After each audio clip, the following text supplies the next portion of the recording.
ನಮಸ್ಕಾರ. News 18 digital ಕಂಟೆಂಟ್ಗೆ ಸ್ವಾಗತ. ನಾನು ದಿನೇಶ್ ದೊಡ್ಮನೆ.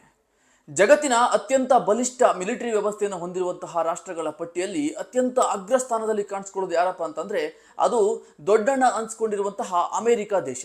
ಇಂಥ ಒಂದು ದೇಶ ಪ್ರಸ್ತುತ ಯಾವುದೇ ಒಂದು ದೇಶ ಅಂದ್ರೆ ಬೇರೆ ಬೇರೆ ದೇಶಗಳು ಹೊಸದಾಗಿ ಯಾವುದಾದ್ರೂ ಒಂದು ಕ್ಷಿಪಣಿಯನ್ನ ಪ್ರಯೋಗ ಮಾಡುವಂತಹ ಸಂದರ್ಭದಲ್ಲಿ, ಯುದ್ಧ ನೌಕೆಗಳನ್ನ ಪ್ರಯೋಗ ಮಾಡುವಂತಹ ಸಂದರ್ಭದಲ್ಲಿ ಇಡೀ ಜಗತ್ತಿಗೆ ಒಂದು ರೀತಿಯಾದಂತಹ ಶಾಂತಿಯ ಕರೆಯನ್ನ ನೀಡುತ್ತೆ. ಅಂದ್ರೆ ಜಗತ್ತು ಶಾಂತಿಯಾಗಿರ್ಬೇಕು, ಇದು ಒಂದು ರೀತಿಯಂತಹ ಕೆಂಗಣ್ಣಿಂದ ನೋಡುವಂತಹ ವ್ಯವಸ್ಥೆಯನ್ನ ನೋಡಬಹುದಾಗಿದೆ. ಆದ್ರೆ ಅಂತಹ ಅಮೆರಿಕ ಸದ್ಯ ಗೋಲ್ಡನ್ ಡೋಮ್ ಎನ್ನುವಂತಹ ಕ್ಷಿಪಣಿ ರಕ್ಷಾ ವ್ಯವಸ್ಥೆಯನ್ನ ಬಾಹ್ಯಾಕಾಶದಲ್ಲಿ ಜಾರಿಗೆ ತರಲು ಅಂದ್ರೆ ಸ್ಥಾಪನೆ ಮಾಡಲು ನಿರ್ಧರಿಸಿದೆ. ಈ ಕುರಿತಂತೆ ಡೊನಾಲ್ಡ್ ಟ್ರಂಪ್ ಅವರೇ ಅಧಿಕೃತವಾಗಿ ಘೋಷಣೆಯನ್ನು ಕೂಡ ಮಾಡಿದ್ರೆ. ಹಾಗಿದ್ರೆ ಏನಿದು ಗೋಲ್ಡನ್ ಡೋಮ್ ಕ್ಷಿಪಣಿ ರಕ್ಷಾ ವ್ಯವಸ್ಥೆ ಎಂಬುದರ ಕಂಪ್ಲೀಟ್ ಅಂತಹ ವರದಿಯನ್ನ ಕೊಡ್ತಾ ಹೋಗ್ತೀನಿ. ಈ ವಿಡಿಯೋವನ್ನ ಕಂಪ್ಲೀಟ್ ಆಗಿ ನೋಡಿ. ಅಂದ ಹಾಗೆ ಅಮೆರಿಕ ಪ್ರಸ್ತುತ ದಿನಗಳಲ್ಲಿ ಚೀನಾ ಮತ್ತೆ ರಷ್ಯಾದಂತಹ ದೇಶಗಳ ವ್ಯಾಪಕವಾದಂತಹ ವಿರೋಧವನ್ನು ಎದುರಿಸ್ತಾ ಇದೆ. ಈ ವಿರೋಧ ಯಾವಾಗ ಬೇಕಾದರೂ ಯುದ್ಧವಾಗಿ ಮಾರ್ಪಡಬಹುದು ಮತ್ತು ಸದ್ಯ ಜಗತ್ತು 3ನೇ ಮಹಾಯುದ್ಧದ ಮುನ್ಸೂಚನೆ ಕೂಡ ಇದೆ. ಯಾಕಂತಂದ್ರೆ ಇತ್ತೀಚಿನ ದಿನಗಳಲ್ಲಿ ಭಾರತ ಪಾಕಿಸ್ತಾನದ ನಡುವೆ ಕೂಡ ಸಂಘರ್ಷ ಏರ್ಪಟ್ಟಿತ್ತು. ಈ ಎಲ್ಲ ಘಟನೆಗಳನ್ನ ಗಮನಿಸಿದ ಬಳಿಕ ಜಗತ್ತು ಒಂದು ರೀತಿಯಾಗಿ 3ನೇ ಮಹಾಯುದ್ಧಕ್ಕೆ ಅಡಿಗಲನ್ನ ಇಡ್ತಾ ಇದೆಯಾ ಎನ್ನುವಂತಹ ಆತಂಕ ಪ್ರತಿಯೊಬ್ಬರಲ್ಲೂ ಕೂಡ ಕಂಡು ಬರ್ತಾ ಇದೆ. ಆ ನಿಟ್ಟಿನಲ್ಲಿ ಅಮೆರಿಕ ತನ್ನನ್ನು ತಾನು ರಕ್ಷಣೆ ಮಾಡಿಕೊಳ್ಳಲಿಕ್ಕೆ ಅಂತ ಹೇಳಿ ಬಾಹ್ಯಾಕಾಶದಲ್ಲಿಯೇ ಗೋಲ್ಡನ್ ಡೋಮ್ ಎನ್ನುವಂತಹ ಕ್ಷಿಪಣಿ ರಕ್ಷಣಾ ವ್ಯವಸ್ಥೆಯನ್ನ ನಿರ್ಮಿಸಲು ಯೋಜನೆಯನ್ನ ರೂಪಿಸ್ತಾ ಇದೆ. ಅದು ಕೂಡ ಬರೋಬ್ಬರಿ 175 ಬಿಲಿಯನ್ ಅಮೆರಿಕನ್ ಡಾಲರ್ ಮೊತ್ತವನ್ನ ಖರ್ಚು ಮಾಡಿ ಅಲ್ಲಿ ನಿರ್ಮಾಣ ಮಾಡಲಿಕ್ಕೆ ಮುಂದಾಗಿದೆ. ಈ ಕುರಿತಂತೆ ಅಮೆರಿಕದ ಅಧ್ಯಕ್ಷರಾದಂತಹ ಡೊನಾಲ್ಡ್ ಟ್ರಂಪ್ ಅವರೇ ಅಧಿಕೃತವಾಗಿ ಘೋಷಣೆಯನ್ನ ಮಾಡಿದ್ದಾರೆ. ಅಂದ ಹಾಗೆ ಅಮೆರಿಕದ ಅಧ್ಯಕ್ಷ ಡೊನಾಲ್ಡ್ ಟ್ರಂಪ್ ಅವರು ಚುನಾವಣೆಯ ಪ್ರಚಾರದ ಸಂದರ್ಭದಲ್ಲಿಯೇ ಅವರು ಒಂದು ಮಾತನ್ನ ಹೇಳಿದ್ರು.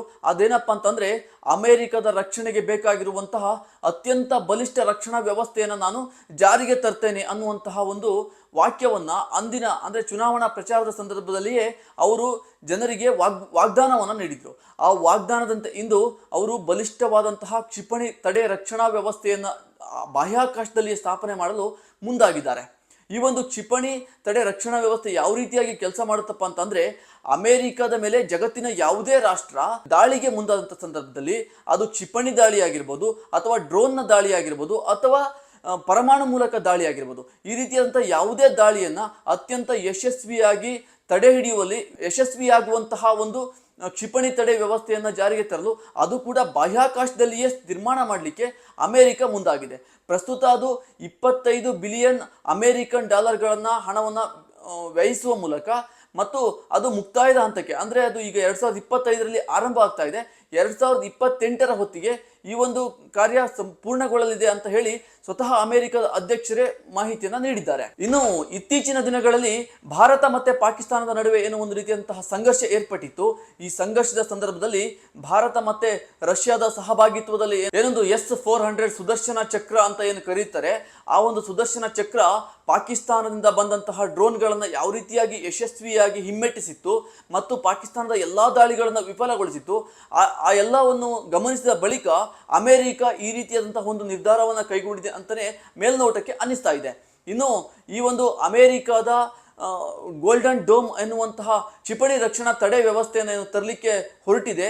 ಈ ಒಂದು ತಡೆಯ ಕ್ರಮಕ್ಕೆ ರಷ್ಯಾ ಮತ್ತೆ ಚೀನಾ ಈಗಾಗಲೇ ವಿರೋಧವನ್ನ ವ್ಯಕ್ತಪಡಿಸ್ತಾ ಇದ್ದಾವೆ.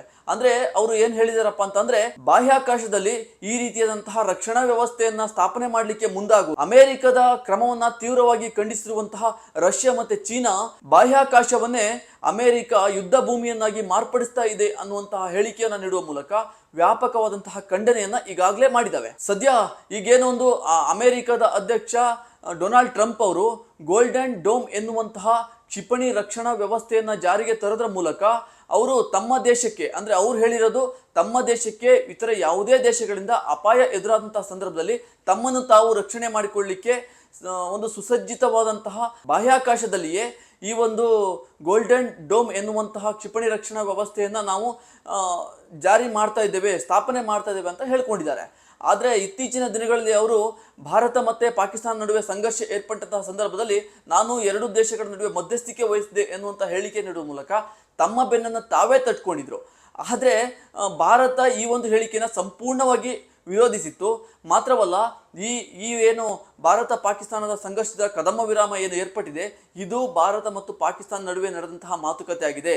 ಪಾಕಿಸ್ತಾನದ DRDO ಅಧಿಕಾರಿಗಳೇನಿದ್ದಾರೆ ಅವರು ಭಾರತದ DRDO ಅಧಿಕಾರಿಗಳ ಜೊತೆ ಮಾತನಾಡಿದ ಬಳಿಕ ಅಷ್ಟೇ ಈ ಒಂದು ಸಂಘರ್ಷ ಸದ್ಯಕ್ಕೆ ಕದನ ವಿರಾಮವನ್ನು ಘೋಷಣೆ ಮಾಡಲಾಗಿದೆ ಅಂತ ಹೇಳಿ ಭಾರತ ಅಮೆರಿಕದ ಹೇಳಿಕೆನ ಸಂಪೂರ್ಣವಾಗಿ ವಿರೋಧ ಮಾಡಿತ್ತು. ಈ ಎಲ್ಲದರ ನಡುವೆ ಅಮೆರಿಕ ದೇಶ ಗೋಲ್ಡನ್ ಡೋಮ್ ಎನ್ನುವಂತಹ ಒಂದು ಕ್ಷಿಪಣಿ ರಕ್ಷಣಾ ತಡೆ ವ್ಯವಸ್ಥೆ ಏನಿದೆ, ಈ ಒಂದು ತಡೆ ವ್ಯವಸ್ಥೆಯನ್ನ ಜಾರಿಗೆ ತರಲು ಹೊರಟಿರುವುದು ಇಡೀ ಜಗತ್ತು ಅಮೆರಿಕದತ್ತ ತಿರುಗಿ ನೋಡುವಂತೆ ಮಾಡಿದೆ.